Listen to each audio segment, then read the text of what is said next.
Boa noite, igreja. Que a paz do Senhor Jesus esteja no seu coração. É muito bom poder estar aqui hoje. Se prepara que eles vão acender as luzes com seus olhos, para você não pegar aquele flash assim, né? Deus começou a falar comigo sutilmente essa semana. Já desde o início da semana, algo começou a pulsar forte no meu coração. E eu acreditei que era a mensagem para a noite de hoje. Depois você testifica, né, comigo, vem e fala assim, pastor, realmente era a mensagem para essa noite. Espero que seja, né? Amém? Diga amém. Eu recebo a mensagem que o Senhor tem para mim hoje. Essa palavra foi gotejando como chuva no meu coração. Tudo começou com uma frase que expressa um princípio. Eu quero começar e terminar com essa frase. Ela é a base da construção de um pensamento que eu quero trazer para a igreja hoje, para que nós possamos usufruir do melhor que Deus tem para as nossas vidas e destravar o próximo nível de unção profética para esse novo tempo. Nós já temos falado sobre um novo tempo nessa igreja, nas últimas semanas temos dito aquilo que Deus falou aos nossos corações através daquela conferência da Escola de Profetas. E a frase que eu quero compartilhar contigo é: a unção que você recebe é a unção que você respeita. Talvez essa frase agora não signifique muito para você, mas daqui a pouco vai significar mais do que está significando agora, amém? Eu libero um amém do céu sobre a sua vida, para que os seus ouvidos espirituais estejam abertos para essa verdade, amém? Recebe? Ao sair daqui dessa noite, você vai sair com uma visão ampliada, usufruindo de tudo aquilo que Deus tem para a sua vida. Deus disponibilizou algo para nos promover. Abra sua Bíblia, se você estiver com ela aí, no Evangelho de Mateus, no capítulo 13. Vai ser colocado no telão aí também, mas é bom para você acompanhar na sua Bíblia. Versículo 53. Mateus, capítulo 13, versículo 53, amém? Estão lá comigo? Estão comigo? Amém, né? Diz assim a palavra do Senhor, na segunda parte aí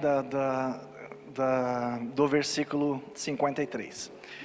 Chegando à sua cidade, começou a ensinar o povo na sinagoga. Todos ficaram admirados e perguntavam: de onde lhe vem essa sabedoria e esses poderes miraculosos? Não é este o filho do carpinteiro? O nome da sua mãe não é Maria, e não são seus irmãos Tiago, José, Simão e Judas? Não estão conosco todas as suas irmãs? De onde, pois, ele obteve todas essas coisas? E ficavam escandalizados por causa dele. Mas Jesus lhes disse: só em sua própria terra e em sua própria casa é que um profeta não tem honra. E não realizou muitos milagres ali por causa da incredulidade deles. Amém? Nazaré foi a cidade que Jesus mais conviveu com as pessoas durante a sua existência aqui nessa terra. Ele foi criado ali, sua infância, juventude. E nesse texto eu posso perceber algo mais do que a mensagem que está aparentemente apresentada nele. Não só uma mensagem de uma simples rejeição a Jesus, e sim uma doença espiritual que estava acontecendo ali, naquele lugar, que eu dei o nome de Síndrome de Nazaré. Amém? Então esse é o título da mensagem de hoje. Nós vamos olhar para este fato que aconteceu ali, e ver o que nós podemos trazer para as nossas vidas hoje, para que a gente não cometa o mesmo erro que aconteceu lá em Nazaré. E eu quero iniciar essa mensagem abordando alguns pontos deste momento da vida de Jesus, com a intenção de usá-lo como ponte para aquilo que eu quero aplicar nas nossas vidas. Está comigo? Então, primeiro 4 fatos sobre essa síndrome vista aqui. O primeiro é a incredulidade sem desculpa. A fama de Jesus como um grande profeta, já havia se espalhado naquela região. Não se tinha dúvidas que ele realmente estava realizando muitos milagres, muitos sinais, muitas maravilhas. Na cidade vizinha, a cidade de Cafarnaum, Jesus já tinha feito muitas coisas, e Jesus já havia se manifestado plenamente ao mundo, operado muitos milagres naquele lugar. Cafarnaum era uma cidade em torno de 30 quilômetros distante de Nazaré, e muitas pessoas haviam sido libertas lá, curadas, muitos sinais, haviam sido manifestados no meio daquele povo. E o povo de Nazaré sabia disso, mas mesmo assim não deu crédito à pregação de Jesus. Segundo ponto, a causa da incredulidade. O povo se tornou incrédulo por causa da origem de Jesus. Diga origem. Eles viam Jesus apenas como o filho do seu Zé lá, e da dona Maria, ajudava na profissão do seu pai, que estava lá junto com os seus irmãos. Então aquela família tradicional da cidade, além do mais, Jesus ele não havia sido enviado para escolas famosas, para se tornar um rabi, um mestre da lei tão sábio. Eles não podiam explicar aquilo que estava acontecendo, a origem do conhecimento de Jesus. Então o que fizeram? Rejeitaram Jesus e também o seu poder. Terceiro, a reprovação na incredulidade. Jesus disse que um profeta não tem honra na sua própria casa. O profeta não tem honra na sua própria terra. Seus irmãos não creram nele, sua família ali, toda. Minha irmã está aqui, já está recebendo essa mensagem. Recebe, minha irmã. A familiaridade, ao invés de gerar fé, ela gerou o quê? Preconceito. Produziu incredulidade. Eu tenho dificuldade com os meus irmãos, eu tenho mais dois além dela, de me comunicar, porque eles me conhecem desde criança. Então existe esse mesmo problema de Jesus aqui, existe ao ministrar sobre a vida dos meus irmãos. Quarto ponto, a consequência da incredulidade. Jesus ele ficou admirado com a incredulidade deles, e a palavra diz que ele não realizou muitos milagres naquele lugar, mas em vez disso ele deixou a cidade. Jesus deixando a cidade, o que aconteceu? Enfermos deixaram de ser curados, as boas novas do evangelho deixaram de ser pregadas, pecados deixaram de ser perdoados, surdos deixaram de ouvir, cegos deixaram de ver. Muitas coisas como consequência, leprosos não foram limpos, tudo por causa do quê? Da incredulidade. Porque eles não acreditavam que alguém de Nazaré, que fosse possível isso, da sua casa, filho de um carpinteiro, fazer tais coisas. Ele não tinha o melhor currículo diante dos homens, ele não era uma pessoa diante das pessoas de uma linhagem dos mestres da lei, não, era o filho de um carpinteiro. Fica muito clara a incredulidade nesse texto, mas existe algo mais profundo que o Espírito Santo ministrou no meu coração sobre essa passagem, esta doença que levou eles à incredulidade. A incredulidade é só a consequência e não a origem. A incredulidade é a consequência. A origem é não reconhecer a unção que estava sobre Jesus. Eu quero destacar alguns sintomas vistos na síndrome de Nazaré, para que a gente traga para a nossa vida. Primeiro, é a admiração sem fé. Mateus 13, dos 53 ao 54, nós lemos esse texto, diz que ele, chegando à sua cidade, começou a ensinar o povo na sinagoga. Todos ficaram admirados e perguntavam: de onde vem essa sabedoria e sinais miraculosos? Se nós olharmos para o Evangelho de Lucas, nós vemos um detalhamento de como foi o desfecho deste momento. Olha o que diz lá em Lucas 4, do 28 ao 30, ele diz assim: todos os que estavam na sinagoga ficaram furiosos quando ouviram isso. Jesus tinha falado algumas coisas para eles. Levantaram-se, expulsaram-no da cidade e o levaram até o topo da colina, sobre a qual fora construída a cidade. A fim de quê? De atirá-lo precipício abaixo. É isso que eles queriam fazer com Jesus. Mas Jesus, então, saiu de fininho, passou entre eles e retirou-se. Nazaré teve esse privilégio de abrigar Jesus durante a sua infância, durante a sua juventude, permitindo que eles pudessem ver e viver muito perto a glória de Deus naquele lugar. Jesus, ele não estava no momento do batismo, recebido o Espírito Santo, mas ele continuava sendo Jesus, o Filho de Deus, ele continuava sendo o mesmo Jesus. E isso é provado até mesmo no casamento em Canaã, onde ele realiza o milagre naquele lugar. A sua mãe conhecia o que ele era capaz de fazer. Provavelmente a Bíblia não relata, mas talvez ele tenha realizado pequenos milagres na sua casa, nós não sabemos. Jesus, ele ainda era o Verbo encarnado, o Criador de todas as coisas, o Autor da vida. Esse era Jesus, mas aquelas pessoas não viram. A divindade de Jesus já tinha sido revelada lá, em Canaã da Galileia, naquele casamento. Jesus, ele não era dono de vinícola, A mãe dele não foi pedir para ele trazer vinho ou comprar na venda da esquina. Ela esperava por um milagre, não um milagre de um carpinteiro, mas um milagre de quem era filho de Deus. Por 30 anos Jesus andou sobre as ruas de Nazaré, o povo contemplou a sua vida irrepreensível, mas quando ele chegou e anunciou o Evangelho para eles rejeitaram tanto a mensagem quanto o mensageiro. Ali o problema não foi as curas, não foi a sabedoria de Jesus, mas a mensagem. A mensagem de Jesus foi rejeitada. Rejeitaram o seu poder e rejeitaram a sua mensagem. Eles até admiraram a sabedoria de Jesus. Demonstra o texto ali que eles ficaram admirados. Eles perguntavam de onde vem isso.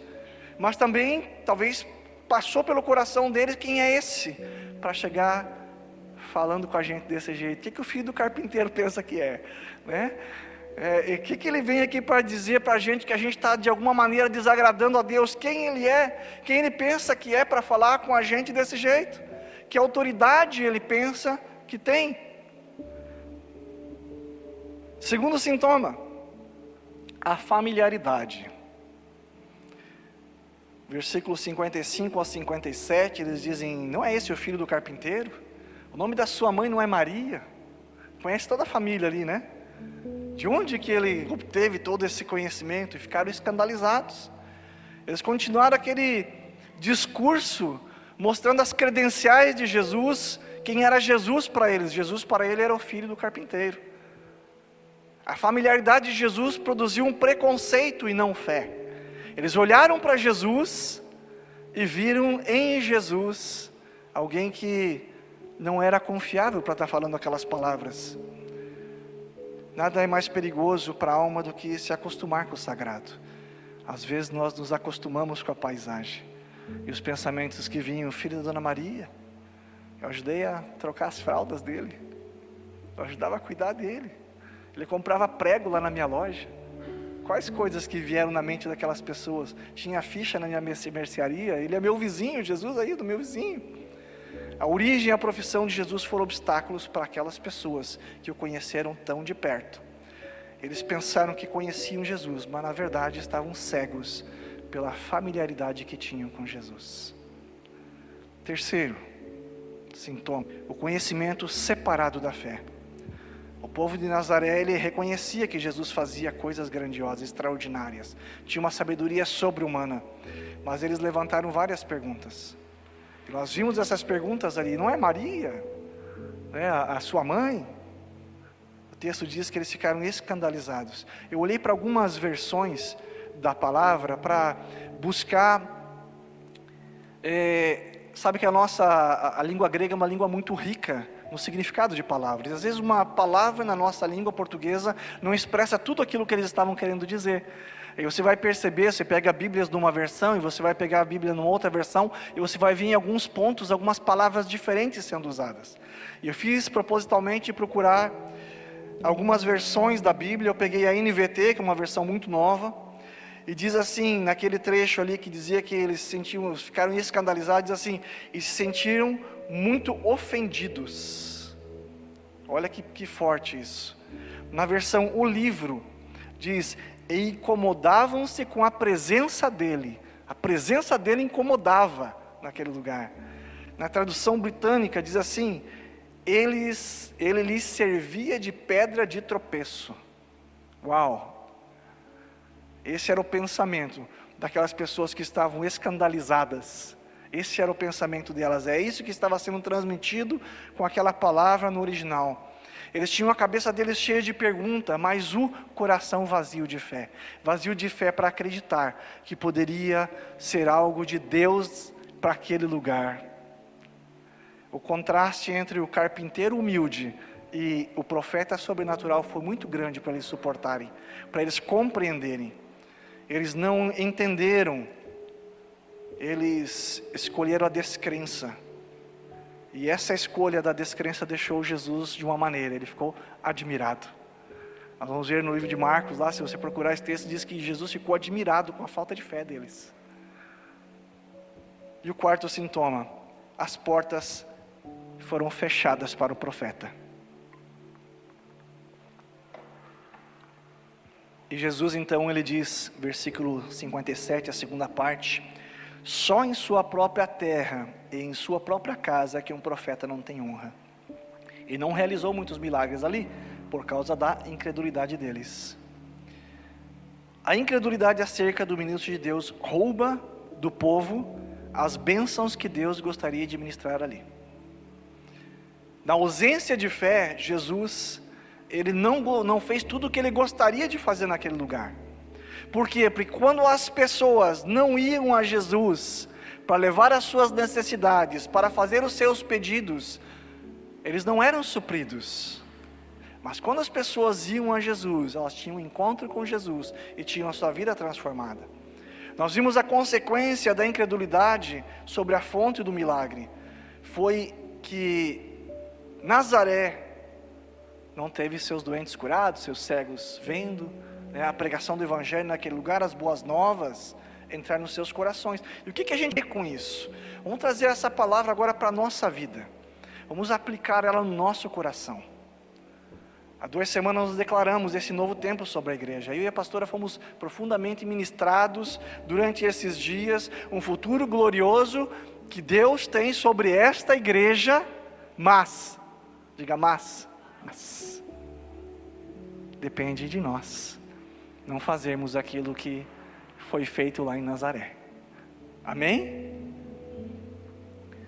A história de Jesus lá em Nazaré é o retrato de algo que inconscientemente nós acabamos fazendo e praticando muitas vezes sem perceber. O Espírito Santo tem martelado na minha cabeça durante esses dias sobre isso. E eu tenho construído essa mensagem durante esses dias, e até com um peso sobre a minha vida de ter que falar algumas coisas aqui. Existe uma lei espiritual nesse texto sobre Nazaré, e eu repito isso agora para vocês: a unção que você recebe é a unção que você respeita. E agora nós vamos entrar e aprofundar nesse tema, amém? Isso quer dizer que quando você admira alguém, quando você se identifica com essa pessoa, você se conecta com a forma com que ela fala contigo, com que ela se comunica com você, você se conecta com ela, então você recebe e você é alimentado por ela. Se você não reconhece de coração, tudo que ela fala é blá, blá, blá, e você não recebe nada, e a sua vida não é transformada. Somos uma igreja de muitos amigos, não é mesmo? Somos uma família aqui, uma família de muitos irmãos. Somos entrelaçados em amizades profundas. Nós conhecemos aqui muito bem a vida de muitos. Nós nos conhecemos uns aos outros daqui. Nós temos casos aqui de 3 gerações da mesma família na igreja. Temos o irmão Marlon, com os filhos, e tem netos dele aqui na igreja. Então, aqui tem um entrelaçamento de família muito grande. O Marlon participa de um PG que é liderado pelo seu genro e pela sua filha. Então você vê como isso é entrelaçado às famílias aqui nessa igreja. Nós temos pessoas que se conhecem há muitos anos, pessoas que se conhecem desde antes da conversão, que receberam o evangelho através de alguém que está aqui nessa igreja. Então nós temos esse conhecimento uns dos outros. E é incrível como a síndrome de Nazaré pode nos afetar. Que abra os seus ouvidos espirituais para entender e os seus olhos espirituais para ver. Eu quero que você analise a sua vida cristã nesses 4 pontos que nós vimos. E eu vou trazer esse paralelo aqui agora. Uma semelhança ao contexto onde Jesus foi recebido na sua cidade. Muitos aqui conhecem o passado uns dos outros, até mesmo o presente uns dos outros. Conhecem os defeitos uns dos outros. Quanto mais nós ficamos perto, mais nós vemos que não são só qualidades, tem defeitos também. Amém? Consegue perceber isso? Que bom. Tem virtudes, as pessoas têm lutas, até mesmo os teus líderes têm lutas, têm dificuldades, têm derrotas, têm vitórias. Nós oramos uns pelos outros, nós profetizamos aqui uns sobre os outros, amém? Nenhum líder aqui é perfeito, nenhum. Mas Jesus, que era perfeito, foi rejeitado em Nazaré. Uau! Ele era perfeito, foi rejeitado em Nazaré. Nós temos relacionamento de amizade, isso é muito saudável, isso é recomendado, isso é necessário dentro da igreja. Esse viver de família, esse amor de família, ele precisa acontecer numa comunidade de fé, amém? Ele precisa, concorda comigo?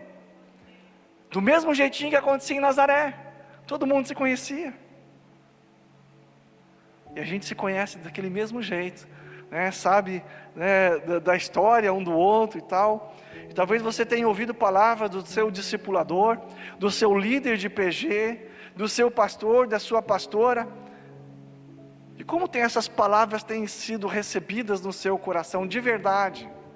Sabe, eu me assusto com Nazaré, com os sentimentos que eles tiveram ao ouvir a mensagem de Jesus. A palavra diz que eles ficaram escandalizados, se sentiam muito ofendidos com o que Jesus estava falando, se incomodavam com a presença deles. Eu já me incomodei com a presença do meu discipulador, confesso para vocês, eu já fiz isso, me incomodava de ter que falar para ele da minha vida, eu abri o meu coração, mas um dia eu descobri que ele era o canal de bênção nessa terra, para que eu pudesse ser mais abençoado. Quantas vezes discipuladores às vezes vêm conversar com a gente, pastores, né? Eles vêm conversar e dizem assim: pois é, fulano lá veio me pedir um conselho um tempo atrás, eu dei o conselho para ele, dei a orientação, ele foi e fez tudo diferente do que eu falei, e daí agora que deu tudo errado, ele está indo num psicólogo, e o psicólogo disse para ele, deu os passos do que ele deveria fazer para sair daquela situação, e ele veio e falou para mim que agora sim isso fez sentido, e o discipulador diz assim: foi isso que eu disse para aquele nazareno 6 meses atrás, foi exatamente isso. Mas o que aconteceu? Ele foi lá numa pessoa graduada para receber, não recebeu de Jesus que estava ali disposto a abençoá-lo. A unção que você respeita é a unção que tem efeito sobre você, amém? Vamos melhorar aquela frase: a unção que você respeita é a unção que tem efeito sobre você. Eu tenho recebido nesses dias, eu não falo da nossa igreja, tenho conversado com muitos pastores da nossa denominação e também de outras, nesse tempo que eu tenho caminhado aqui na igreja, e eu ouço o testemunho de muitos pastores e líderes que eu converso, e é notório essa síndrome de Nazaré operando em muitos cristãos hoje em dia, aonde as pessoas não compartilham as suas lutas com seus discipuladores, com seus líderes, mas compartilham com um monte de gente. Todo mundo está sabendo, o discipulador fica sabendo pelos outros. E o que o discipulador pode fazer? Sabe o que Jesus respondeu? Ele respondeu: só em sua própria terra, em seus parentes, em sua própria casa, um profeta não tem honra. Ele não pode fazer nada. Porque se a pessoa não vier para ele e abrir o seu coração, como que ele vai invadir a privacidade da pessoa? Isso é desonra, é fofoca, é terrível. Será que temos fechado as portas para o profeta que Deus tem colocado nas nossas vidas? pelo fato de não procurarmos Ele para que Ele opere milagres em nós? Quando nós não procuramos Ele, nós estamos fechando portas para que Deus age na nossa vida. Está deixando de procurar ajuda com quem pode te ajudar. Sabe aquele teu amigo para quem você abriu o seu coração em vez de falar com o seu líder, seu discipulador, seu pastor? Ele não quer falar as palavras para mudar a sua vida. Ele é o seu amigo. Ele quer curtir contigo, Ele quer massagear o seu ego. Ele quer falar palavras para você, para que você se sinta bem com aquilo que está acontecendo contigo. Ele te ouve você desabafar, mas Ele não tem a unção de Deus para operar de forma sobrenatural na sua vida. Esse papel é o papel do teu discipulador, do teu líder, do teu pastor. Mesmo lutando contra muitas vezes, você que é discipulador, você sabe disso. Você sabe que às vezes a gente luta contra porque tem coisas difíceis, coisas terríveis, para a gente carregar pesos, de ter que falar algumas coisas para o seu discípulo, porque nós amamos tanto, que não queremos ver ninguém entristecido, ninguém recebendo uma palavra que lhe coloque numa situação difícil, mas precisa colocar para que haja a correção, para que haja a direção certa. Mas para poder falar essas coisas e ser instrumento nas nossas vidas para cura e restauração, nós precisamos abrir o nosso coração. Nós precisamos compartilhar a verdade sobre a nossa vida, não aquilo que o Instagram fala de nós. Lá no Instagram a gente coloca as fotos bonitas, né? Às vezes tem uma vida fake lá diante da sociedade, põe maquiagem, põe filtro, né? Mas a nossa vida é totalmente diferente daquilo que está lá. O nosso dia a dia é diferente. Sabe, quero te dizer uma coisa, você não é perfeito. Diga a pessoa que está ao teu lado, você não é perfeito. Diga, você não é perfeito e o teu discipulador sabe disso. Diga, ele sabe disso, ele sabe que você não é perfeito. E aí você talvez diz assim, meu discipulador não tem tempo para mim. Meu discipulador é uma pessoa muito ocupada, pastor. Será mesmo? Será mesmo? Talvez você sabe que ele vai te dizer aquilo que você já sabe que deveria estar ouvindo. Sabe quando a gente tem umas ideias, a gente já sabe qual é o resultado daquilo, mas mesmo assim a gente quer andar naquele caminho, e depois eu resolvo. Eu vou empurrando agora com a barriga, quando explodir a coisa eu resolvo. Nazaré diz assim, incomodavam-se com a presença dele. O que é que você diz? Nazaré disse isso, eles ficavam incomodados com a presença, né, de Jesus lá. Gente, eu não estou acusando ninguém aqui. Eu não estou trazendo uma mensagem encomendada por homens, ninguém veio me falar nada, pastor, tem que fazer uma pregação sobre isso. Não, foi Deus. Foi Deus que encomendou essa mensagem para abrir os nossos olhos. Eu também preciso ouvir ela. E quando eu estava preparando, eu fui ministrado por Deus também. Porque eu também não sou perfeito, amém? E meu discipulador sabe que eu não sou perfeito. Já usei muitas dessas desculpas. Não existe como nós construirmos algo novo, se não respeitarmos os profetas da casa. Não existe. Não existe como edificarmos a obra do Senhor, sem honrarmos a vida de quem está ungido para ministrar sobre as nossas vidas, para cuidar das nossas vidas. Simplesmente as coisas não acontecem. Quando você for conversar com o seu líder sobre um assunto, você vai procurar ele e você vai, algo que você tenha já decidido e convicto no seu coração, você não chega para ele para comunicar, você chega para ele para perguntar a opinião sincera dele, porque você já está com todo o seu plano e talvez ele fure o seu balão.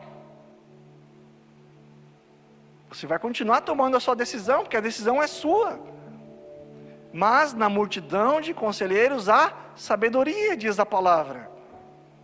Ele vai desejar que tudo dê certo, se você só chegar para ele e dizer assim, eu decidi isso, estou só te comunicando, que eu vou fazer assim, assim, assim. Ele vai dizer, tomara que dê certo. Mas se você der a oportunidade, eu tenho certeza que ele vai poder não só orar especificamente sobre a sua vida, sobre esse assunto, talvez mudar o seu coração, Eu tive várias situações onde discípulos tinham algo firme nos seus corações, mas deram a oportunidade de ministrar uma palavra, e saíram de um aperto, saíram de um caminho que o fim era abismo.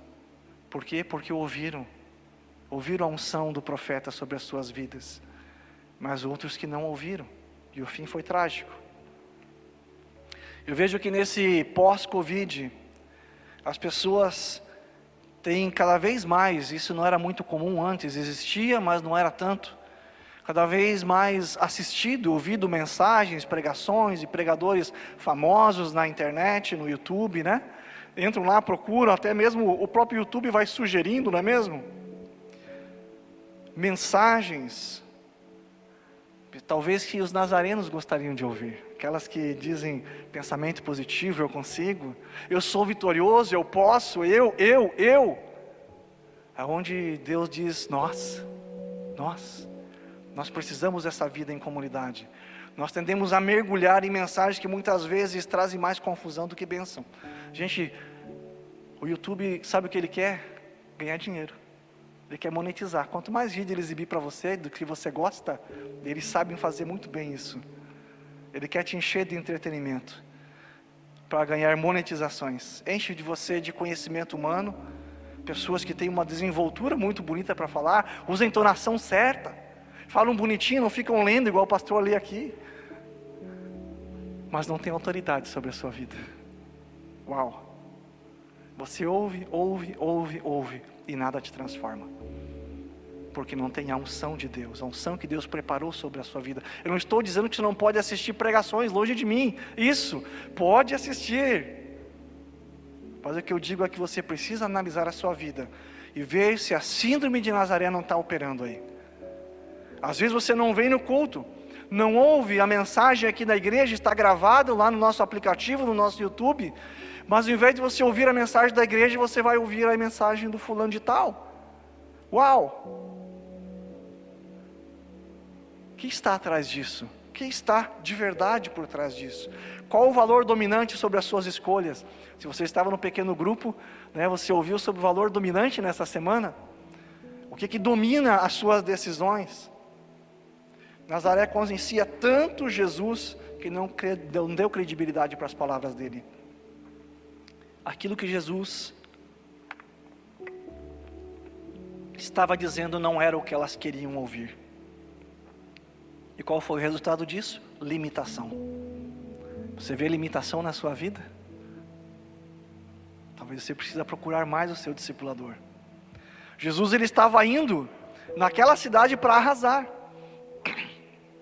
Ele chegou lá naquela cidade entusiasmado, porque finalmente ele ia poder revelar para todos quem ele era. Eu imagino a satisfação de Jesus de chegar na sua cidade e dizer que a identidade verdadeira dele não era de um simples carpinteiro, e sim do arquiteto do universo.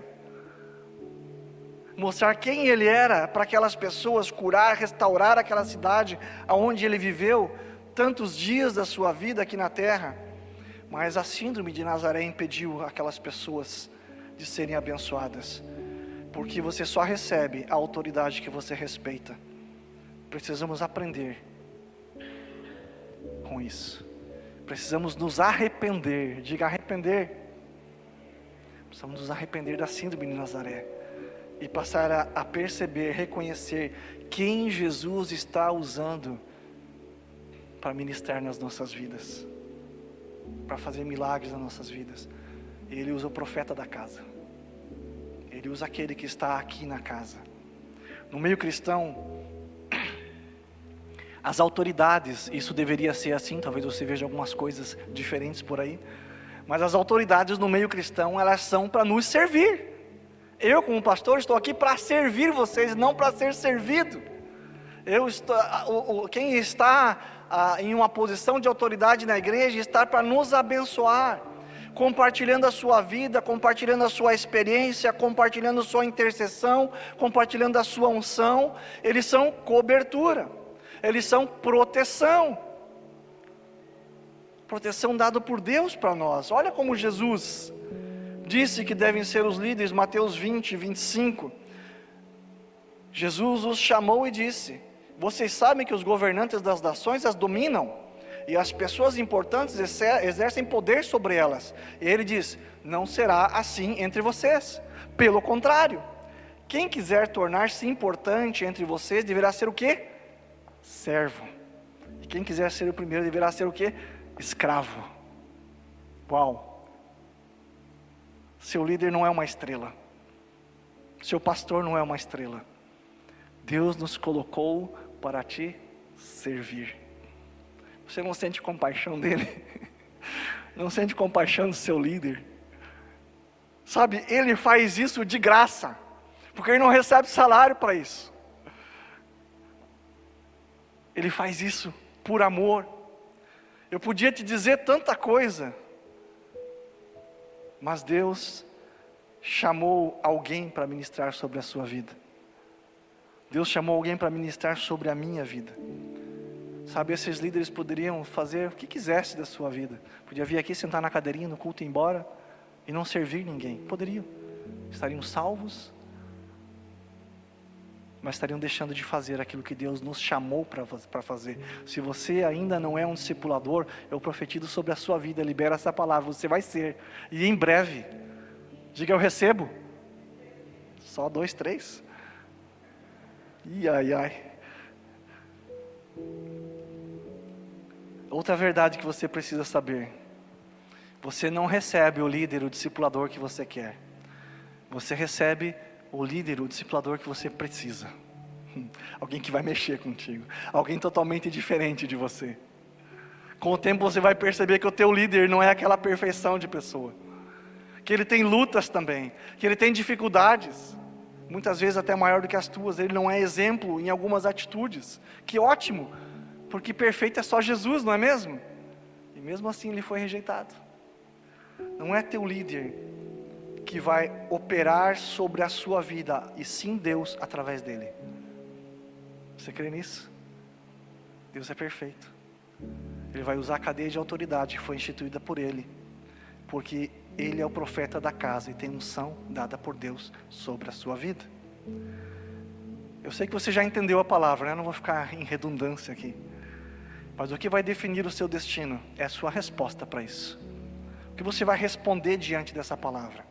Reconhecer ou não o profeta da casa vai distinguir o nível de milagres que você vai viver na sua vida, de que você vai receber na sua vida. Talvez você seja novo aqui, ainda não conhece essa linguagem, discipulador, discípulo, líder, né? Você nem saiba o direito que o pastor está falando aqui. Eu vou te contar algumas coisas agora, da autoridade que tem um líder de PG, e você vai começar a olhar para ele com olhos diferentes. Teu líder de PG está por aqui? Olha para ele agora. Cacá, vem cá, para o pessoal olhar para você. Pati, vem cá para eles olharem para vocês. Talvez ninguém nunca te explicou. Na igreja, nós pastores compartilhamos da nossa autoridade. Só olhar, pode voltar já, pode voltar. Nós pastores compartilhamos da nossa autoridade com esses líderes. O líder de pequeno grupo é um pastor no seu pequeno grupo, amém? Ele tem a unção de pastor lá dentro. Ele está lá para cuidar, como o pastor cuida aqui na igreja. Ele é um pastor dentro do pequeno grupo. O líder tem autoridade dada por nós para ministrar sobre a sua vida. No seu pequeno grupo talvez também haja, além do seu líder, que também é discipulador de algumas pessoas, hajam outras pessoas já discipulando. Tem uns pequenos grupos aqui que tem já discipuladores no pequeno grupo. Estas pessoas têm autoridade dada pelo líder do PG para ministrar sobre a sua vida como um pastor sobre a sua vida. Para ouvir você, tem unção de pastor sobre a sua vida. Por isso que nós incentivamos todos a participar dos pequenos grupos, porque lá você é cuidado de perto. Lá você tem a oportunidade de ter um relacionamento mais profundo e ter alguém para cuidar de você, para orar sobre a sua vida, ser o seu pai espiritual. PG não é só lugar de você ir para ouvir uma palavra, pequeno grupo não é um lugar só para você ir para comer, né, para ter comunhão. PG é sim uma família, é sobre ter cuidado, é sobre ter alguém para zelar por você. alguém que se preocupa contigo. A nossa visão nessa igreja é que todos sejam cuidados, todos têm alguém sobre a sua vida, todos têm uma autoridade para ministrar sobre as suas vidas, todos têm um pai que se preocupa com seu filho. Então se conecte com o seu líder de PG. Hoje que você ouviu quem ele é sobre a sua vida, se conecte com ele, usufrua da bênção de ter alguém que ministra sobre a sua vida, alguém dado por Deus. Deixa a síndrome de Nazaré de lado, compartilhe da sua vida, porque o líder de pequeno grupo não é um animador de plateia lá no pequeno grupo, ele não é não. É uma autoridade espiritual, capaz de operar milagres. E eu digo mais, operar milagres na sua vida, sem precisar falar qualquer palavra. Eu já vivi isso. Aquela mulher do fluxo de sangue viveu isso. Ela tocou na orla das vestes de Jesus e foi curada. Jesus não falou nada. Ela foi curada. Existe uma unção sobre aqueles que são autoridade sobre nós. Eu e a pastora Marilene, nós somos discipulados pela pastora Sueli e pelo pastor Luiz, lá de Porto Belo, nossos pastores. São nossos discipuladores desde o ano 2000. Convertemos no final de 99, fomos batizados por eles, e eles continuaram a partir dali, cuidando da gente. E antes do Covid, nós tínhamos um discipulado individual a cada 15 dias, nós nos reunimos com eles e fazíamos um discipulado intencional, e nesse intervalo de semana nós fazíamos discipulados em grupo, onde eram cuidados como grupos na igreja, né? Grupos de pastores, grupos de líderes, nos reunimos para ser ministrados por eles. Participávamos de conferências com eles sempre que tínhamos oportunidade, e quando tínhamos oportunidade nós nos oferecíamos para levar eles, porque nós sabíamos que quanto mais tempo nós passássemos com eles, melhor é para nós, né? Os outros que ficassem no vácuo, né? A gente queria mais. Até a conferência que nós participamos foi indicação deles. Mas durante a pandemia nós paramos com essas reuniões semanais. Deu aquela esfriada, né? Cada 2 meses nós fazíamos uma reunião online, e a gente conversava, tudo, procurava eles pelo WhatsApp para falar alguma necessidade, alguma situação, mas não era a mesma coisa. E nos últimos tempos, eu e a pastora Marilene, nós achamos uma boa desculpa, né, para estar junto com eles. Como eles não estavam marcando nada, né, eles são já de mais idade também, tem todo aquele cuidado, foram vacinados, nós começamos a marcar, vamos marcar um café, vamos marcar para caminhar na praia, vamos marcar para uma jantinha, e nós começamos a marcar coisas para estar junto com eles, para não falar de nada, mas mesmo que a gente não esteja falando nada de ministério, flui da vida deles, é algo incrível, algo extraordinário. Eu aprendi uma máxima sobre Deus, a minha esposa disse que eu plagiei uma frase dela, eu quero aplicar essa frase sobre os discipuladores, que o discipulador não tem discípulo preferido, mas tem discípulos que preferem estar com eles. Assim como o pai não tem filhos preferidos, mas tem filhos que preferem estar com eles. Se você preferir estar com o seu discipulador, você vai se achar o preferido, como eu me acho. No meio de uma conversa descontraída, sempre nós somos ministrados com uma palavra de sabedoria. Temos uma amizade profunda com eles. Sabe, eles têm liberdade, eles sentem liberdade para abrir o coração deles com nós que somos discípulos. Para falar das dificuldades que às vezes eles têm no ministério com nós que somos discípulos. Sabe o que é lindo nisso? É que eles são transparentes no sentido de mostrar que eles também não são perfeitos. Que eles também têm lutas, que eles também às vezes têm situações que eles não conseguem resolver, mostra que eles são humanos, abre portas para que nós possamos também nos sentir à vontade de falar qualquer coisa, tanto para eles, quanto para os nossos discípulos. O que ressoa através da vida deles é verdadeiro, é conectado com o céu, e quando é conectado com o céu nós recebemos, porque quando nós vivemos uma vida fake, quando as pessoas não sabem se a gente está passando por problema, não é sempre lindo, sempre bonito, sempre arrumadinho. Não transfere aquela atmosfera do céu. A unção que você recebe é a unção que você respeita. Você só recebe da autoridade que você respeita.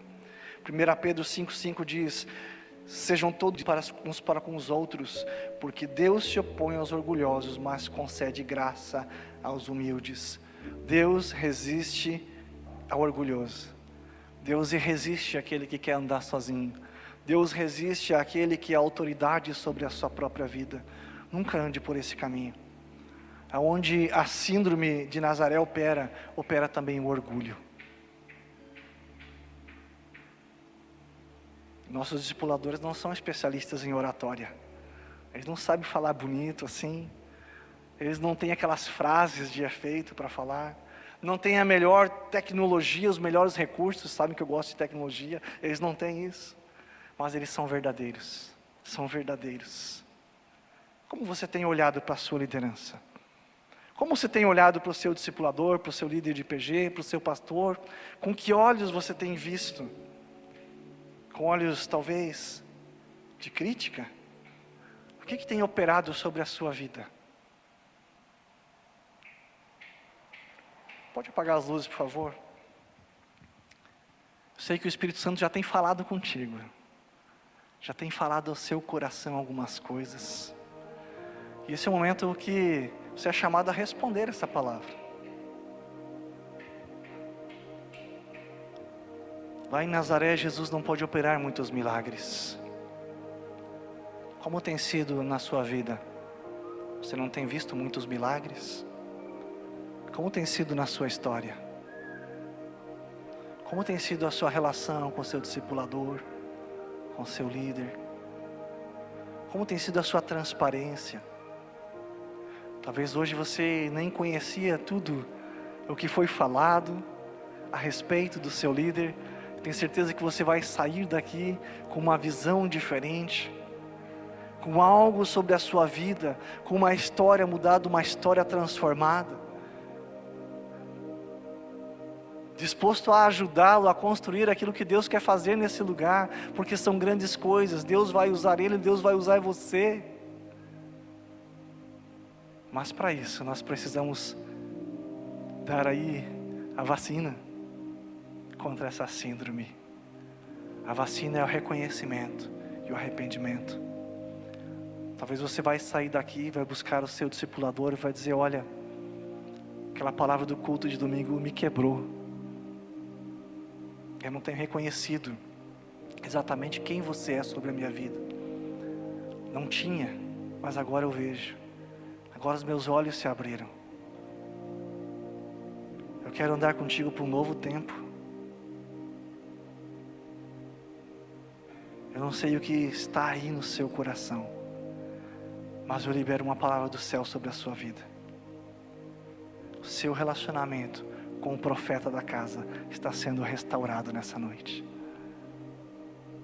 As lentes que você usava, lentes talvez da familiaridade, que prejudicava a forma com que você enxergava as coisas, elas estão sendo destruídas nessa noite. A sua visão está sendo restaurada. O poder da síndrome de Nazaré já não opera mais sobre essa igreja. Eu declaro, libero essas palavras no nome de Jesus. As lentes de crítica destrutiva estão sendo aniquiladas.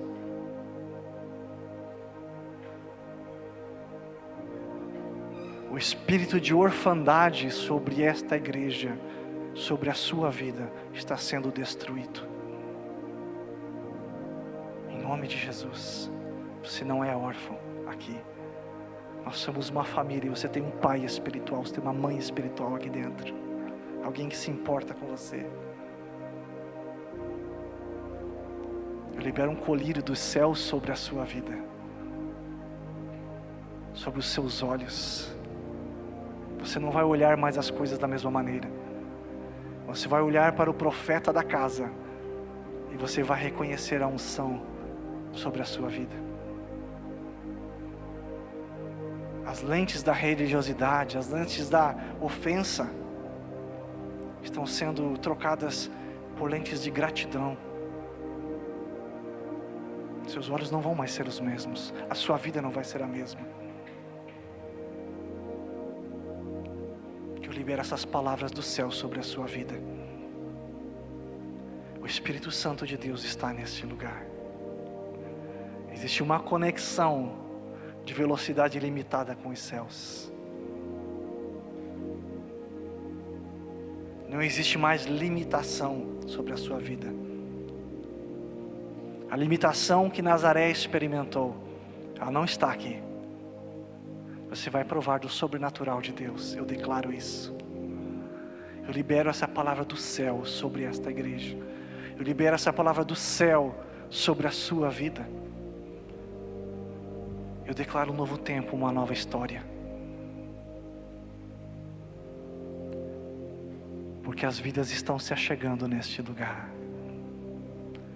E assim como você vai passar a reconhecer a unção do profeta da casa sobre a sua vida, você também será usado como profeta da casa sobre a vida de alguém. Você vai ser usado por Deus para restaurar vidas, para mudar histórias, para trazer à existência coisas que não existem, para dar um futuro, um destino para quem não tinha esperança. Deus quer usar a sua vida. E Deus vai usar a sua vida. A partir de hoje. Uma unção de autoridade, de conquista. Porque quando nós andamos debaixo da cadeia de autoridade, quando recebemos do profeta, a unção dele passa por nós, se multiplica em nós e vai para as outras vidas. Amém, querido? Receba isso sobre a sua vida nessa noite, em nome de Jesus. Amém? Guarde essa palavra no seu coração.